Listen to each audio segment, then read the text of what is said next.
So promo ముందుగానే వచ్చేసింది, ఎందుకంటే చెప్పాను కదా ఫ్రైడేనే సాటర్డే షూటింగ్, సండే షూటింగ్ మొత్తం అయిపోతాయి. ఈ రోజు కూడా మనకు సండే షూటింగ్ స్టార్ట్ అయిపోయింది. గ్రాండ్ లాంచ్, వైల్డ్ కార్డ్స్ ఎవరు వస్తున్నారో నేను ఆ వీడియో కూడా పెట్టాను. అలాగే డబుల్ ఎలిమినేషన్ జరగబోతుంది, ఆ వీడియో కూడా పెట్టాను. సో నచ్చితే ఖచ్చితంగా చూడండి. అలాగే నా ఇన్స్టా ఉంటుంది, నా ఇన్స్టాని కూడా ఫాలో అవ్వండి. ఇన్స్టాలో రోజుకు 3-4 వీడియోస్ వస్తాయి, ప్రతి టాపిక్ మీద డిస్కషన్ ఉంటుంది, స్టోరీస్ పెడుతూనే ఉంటాను, అది కూడా ఫాలో అవ్వండి. సో వీడియోలకి వెళ్ళిపోదాం. ప్రోమో అయితే సూపర్ అనిపించిందా మీకు? నాకు సార్ మన జనాల దృష్టిలో ఏవైతే అడగాలనుకుంటున్నాడో అవే అడుగుతున్నాడు, అంత బాగుంది హోస్టింగ్ అనమాట. ఇచ్చి పడేసిండి అనిపించింది ఒక్కొక్కరికి. ముఖ్యంగా నాకు భరణి గారికి దివ్యకి పడాలని ఉంది. ఆ లండన్ నుంచి వచ్చిన అమ్మాయితో భలే చెప్పించాడు. మీరు ఇలా ఉంటే మాకు వద్దండి ఈ బిగ్ బాస్లో ఈ బాండింగ్స్, ఈ రిలేషన్స్, ఎందుకంటే భరణి గారి మొహం వాడిపోయింది. ఆయన సేఫ్ గేమరు, చాలా వరస్ట్గా మాట్లాడాడు. నిన్న నైట్ లైవ్లో కూడా పవన్ కళ్యాణ్ గురించి కానీ, తనుజ గురించి దివ్యని పాడు చేయడు, తనుజని మాత్రం బ్యాడ్ చేస్తుంటాడు. దివ్య దగ్గర వెళ్ళి దివ్య కూడా తనుజ గురించి చెప్తుంటది. ఇక దివ్య గొప్పగా నేను మిమ్మల్ని తప్ప ఎవ్వని నమ్మను, నేను 100% ఎవ్వని నమ్మను అని చెప్పేస్తుంటది. దివ్య వరస్ అనమాట. ఇంకా ఆమె వచ్చి నుంచి తనుజను దూరం చేయాలని చూసింది. అందుకే తనుజ నిన్న ఆ టాస్క్ లో దివ్యని తీసేసింది. తప్పేముంది, నేను నిన్ను నమ్మినా, నీకు హెల్ప్ చేసినా అంటే నువ్వు ఫస్ట్ చేసేటి అన్ని చేసి తర్వాత ఏదో తినకు ఓటింగ్ ఉందనో లేకపోతే ఏముందనో సెలబ్రిటీ అని చెప్పేసి కలుపుకుంటున్నావు. కానీ నీకు ఫస్ట్ నుంచి తనుజ అంటే నచ్చదు. నువ్వు కావాలని వచ్చుడే భరణి గారికి ఇచ్చేసి భరణి గారిని మంచిగా చేసుకున్నావు. ఎందుకంటే నీకు ఒక స్ట్రాంగ్ పర్సన్ ఉండాలి అని. నీ స్ట్రాటజీస్ నీకున్నాయి, తన స్ట్రాటజీస్ తనకున్నాయి. పవన్ కళ్యాణ్ చాలా హెల్ప్ఫుల్గా ఉన్నాడని చెప్పేసి తనకు హెల్ప్ చేస్తుంది. ఇమాన్యుల్ కూడా డబుల్ ఫేస్ చూపించాడు పక్క. నేను చెప్తున్నా డబుల్ ఫేస్తో ఉన్నాడు ఇమాన్యుల్ కూడా. మీకు అర్థం కావట్లేదు, ఆయనలో కూడా కొంచెం ఉంది, అది బయటకు వస్తుంది రాను. ఎన్ని రోజులు మాస్క్ పెట్టుకొని ఆడతారు. ఇమాన్యుల్ కూడా నచ్చదు. తనుజ బ్యాక్ అండ్ మాట్లాడితే తనుజ గురించి ఇమాన్యుల్ భరణి గారు కూడా బ్యాక్ మాట్లాడుకుంటారు ఎప్పుడు. ఫస్ట్ నుంచి చూస్తున్నా, మీకు అది చూసి లైవ్ చూసి మీకు అర్థమవుతుంటుంది. సో భరణి గారి బాండింగ్స్ గురించి, భరణి గారు డీమాన్ కన్నా ముందే పడతాడు కదా ఫ్లోరా. అప్పుడు ఫ్లోరా సరిగా సంచాలక చేయలేదు. నిన్న సుమనన్నకి అన్యాయం చేసింది. 2 సార్లు సంచాలకగా ఫెయిల్ ఫ్లోరానికి అదే చూపిస్తున్నాడు వీడియో. ఎందుకంటే డీమాన్కి అన్యాయం జరిగింది, రీతు వల్ల అన్యాయం జరిగింది, ఈ ఫ్లోరా వల్ల అన్యాయం జరిగింది. డీమాన్ ఏంటంటే పాప ఇప్పుడు డేంజర్ జోన్లో ఉండేవాడు కాదు, ఎలిమినేషన్ దగ్గరలో ఉన్నాడు ఇప్పుడు. ఎందుకంటే రీతు ఒక గ్లాస్ పెట్టేటప్పుడు పడగొట్టేసింది. నిన్న మా అంతకుముందు కూడా ఆ బెడ్ టాస్క్ లో పాపం ఇమ్యూనిటీ వచ్చేది, కింద పడిపోయాడు. లేకపోతే ఆ టాస్క్ బాగా ఆడు. డిమాండ్ ఫిజికల్ గా ఓడించే వాళ్ళు ఎవరు లేరు. డిమాండ్ కి పాపం ఓటింగ్ పడట్లేదు అసలు, అది మీకు తెలియదు. కానీ ఆయనకి ఎక్కువ ఓటింగ్ లేదు, చాలా డేంజర్ జోన్ లో ఉన్నాడు డిమాను. అలాగే రీతు, ఫ్లోరా, ఇంకా సుమనన్నకు పడుతుంది అంటున్నారు కానీ బయట ఉంది, లోపల లేదు అంటున్నారు, తెలీదు. ఒకవేళ మేనేజ్మెంట్ ఆలోచించి ఫ్లోరాని డిమాండ్ని తీసేయచ్చు, ఫ్లోరాని సుమనన్నని తీసేయచ్చు. ఒకవేళ ఇన్ కేస్ డిమాండ్ రీతులలో ఒకరు కూడా వెళ్ళిపోవచ్చు, డిమాండ్ రీతులు వెళ్ళిపోవచ్చు, ఫ్లోరాలో వెళ్ళిపోవచ్చు. 99% చెప్తున్నా నేను.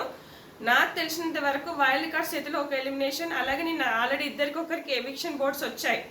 ఎవరికి? ఫ్లోరాకి, రీతుకి. సో ఇద్దరిలో ఇమాన్యుయల్కి పవర్ అస్ట్రా వచ్చింది. నేను ఇంతకు వీడియోలో కూడా చెప్పాను, కావాలంటే అది చూడండి, చిన్నగా ఉంటుంది. సో అక్కడ ఇమాన్యుయల్కి ఏముంటుందంటే మనకి ఫ్లోరానైనా రీతునైనా సేవ్ చేయమంటే రీతుని పక్క సేవ్ చేస్తాడు. సో మిగతా 5 అంటే సంజన సేవ్ అవుతుంది మోస్ట్లీ. శ్రీజాను కూడా పంపించాలన్న ఉద్దేశం ఉంది అని అంటున్నారు, కానీ నాకు తెలిసి శ్రీజ కోటింగ్ పడుతుంది, శ్రీజాను పంపించేయరు. వైల్డ్ కార్డ్స్ మేనేజ్మెంట్ చెప్పి సుమనన్ననన్నా తీసేపిస్తే, లేకపోతే డిమాండ్ రీతులలో ఒకరినైనా పంపించవచ్చు, ఎట్లనన్నా జరగచ్చు అబ్బా మనకు.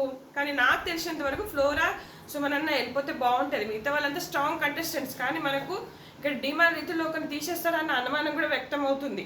ఏదైనా జరగచ్చు. సో నేను ఎనీ అప్డేట్ నా ఇన్స్టాలో షేర్ చేస్తాను, స్టోరీలో పెడతాను, ఖచ్చితంగా ఫాలో అవ్వండి. ఇదే అనమాట. సో భరణి గారికి పడాల్సిన కోటింగ్ పడింది. తనుజాకి బాగా ఇస్తాడు.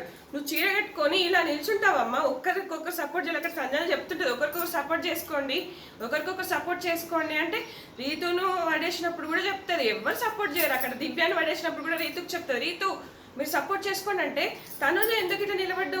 నాకు సార్ బాగా అడిగాడు, నీకు ఇమాన్యుయల్, భరణి వీళ్ళంతా నీకు హెల్ప్ చేస్తారనా, నిన్ను తీయరానా, నువ్వు ఎందుకు సైలెంట్గా నిల్చున్నావు అని అడిగాడు. ఇలా కదా అడగాల్సింది, హోస్టింగ్ అంటే ఇలా ఉండాలి. మరి అడిగేశాడు గట్టిగా, సూపర్ అనిపించింది నాకు అసలు.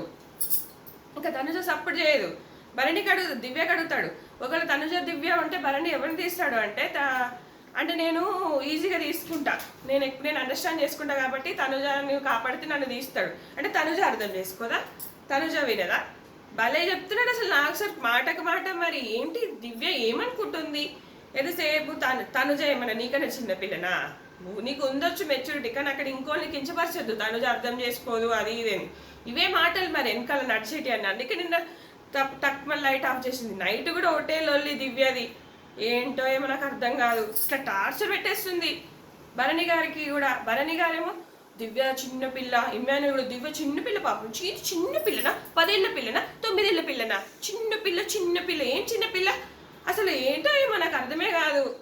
నాకు ఫస్ట్ అనిపిస్తుంది పెద్దగా ఉంది చిన్నపిల్ల ఏంది? మెచ్యూరిటీ ఉంది కదా, మెచ్యూరిటీ ఉంది కాబట్టి ఒపీనియన్స్, ఇన్స్టాగ్రామ్లో వీడియోస్, బిగ్ బాస్కి వచ్చింది. చిన్నపిల్ల అయితే తీసుకోరు కదా, 9 ఏళ్ళ 10 ఏళ్ళ పిల్ల కాదు కదా, అర్థమవుతుంది. చిన్నపిల్ల అందరూ అదే మాట. ఏం చిన్నపిల్ల ఇచ్చి పడేసిండబ్బా పాపం. నాకైతే ఫ్లోరాకి కూడా నువ్వేం చూసినావు, ఏం చేసినావు? తనుజకి కూడా మంచిగా వార్నింగ్ పడ్డది అనిపించింది నాకు. ఇట్లా కదా ఉండాల్సింది, ఇట్లా కదా మాస్ అంటే. మరి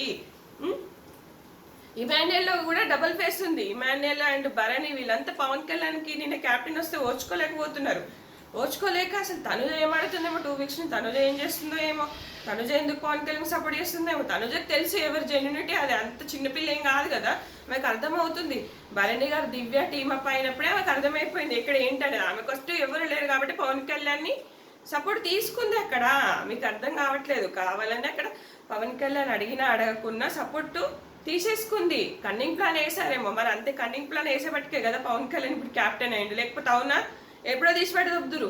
ఒకవేళ గెలిస్తే చెప్పలేం కానీ గెలవకపోతే అయితే మాత్రం తీసిపెడేద్దరు కదా, అదే కదా.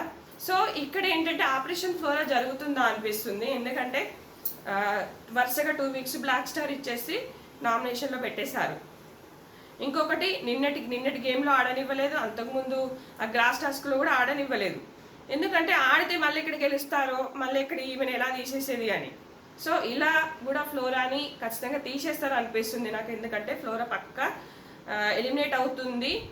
ఇంకా మిగతా వాళ్ళలో శ్రీజ, డీమాన్, రీతు, సుమన్ అన్నను పంపిస్తే బెటర్ అని నా ఫీలింగు. సో అది జరిగితేనే బాగుంటుంది. ఎందుకంటే రీతు అయినా కంటెంట్ ఇవ్వగలదు, డీమాన్ అయినా కంటెంట్ ఇవ్వగలదు, ఆడతారు. డీమాన్ పోతే మాత్రం ఫస్ట్ అన్యాయం అబ్బా, డీమాన్ పోతే మాత్రం చాలా అన్యాయం. ఎందుకంటే అతను ఆడిన ఆట అంతా ఇంత కాదు. నిన్న వాటర్ టాస్క్లో కూడా బాగా ఆడాడు అసలు అనిపించింది నాకు. ఆ ఎలివేషన్ కొంచెమైనా ఇవ్వాలి నాకు సార్, తనకి హెల్ప్ చేయలేదని చెప్పేసి ఇస్తే బాగుంటుంది.